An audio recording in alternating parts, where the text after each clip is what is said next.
Every group that comes here is weaponized against us. So I don't know why black people running around talking about multiculturalism. I don't know why black people running around talking about we got to organize with reds, browns, and yellows. They can't stand your black ass. Cut it out. Organize with yourself. Now, here's the thing. I had an ADHD moment. The ancestors hit me. Hold on. Give me that question one more time. Psychologically maintain the traction of building a black movement and carrying that over to the next generation. Here's the problem. One of the biggest problems in the black community, two of the biggest problems in the black community, one of them, we don't have an intergenerational transfer of leadership. Did y'all hear what I just said? We do not train and prepare the next generation to replace us. We don't do it in the mosque. We don't do it in the church. We don't do it in the community organization. The black community has more leaders over the age of 70 than any other community in America. Why?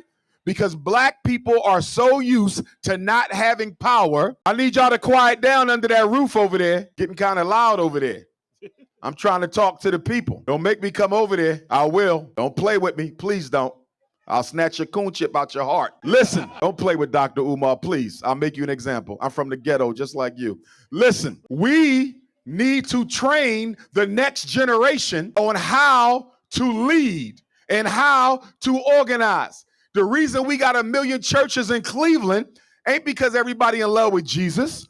It's because when a young pastor came back to Cleveland from seminary school, he wanted to give a couple Sunday sermons. And the pastor said, no, I'm the pastor. I built this church. My grandpa built this church. I've been the pastor for 50 years, and I'm not going to sit down until I feel like it. So the young leader gets discouraged. And what he do, y'all? He go open up his own church. And guess what? When he turns 70 years old, he going to do the same thing to the next young leader that was done to him when he was young. And the reason black men in particular don't like to share power or train their replacements is we're not used to having power. So whenever we taste a little bit of authority as oppressed black men, it goes to our head and we never share or transfer until it's too late. Can I ask you a question?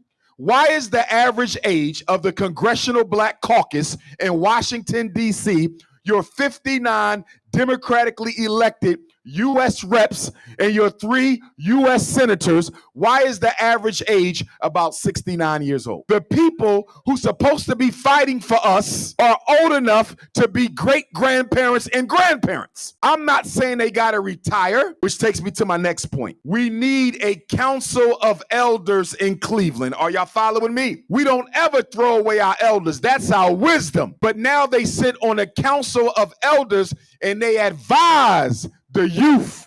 So you can still lead, but you can't be on the front line of the struggle because at 69, you're not trying to take a bullet or go to jail. But the ego of the Negro, let me say it again. The ego of the Negro is the biggest obstacle to the progress of our people.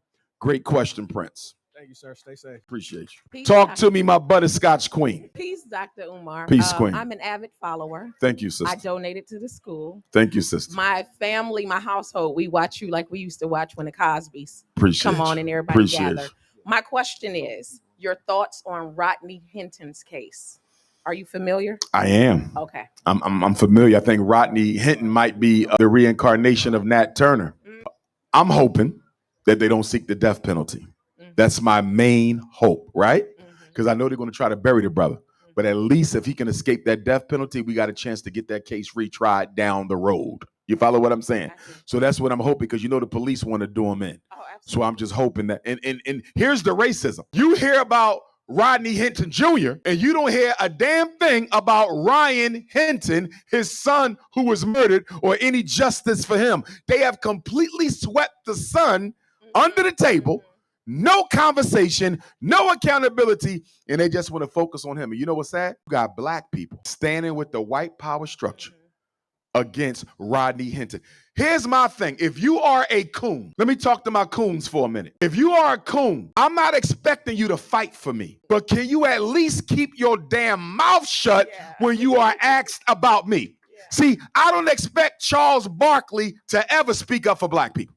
I don't expect Candace Owens to ever speak up for black people. I don't expect Supreme Court Justice Clarence Thomas to ever speak up for black people. But when they ask you something about black America, say, I have no comment.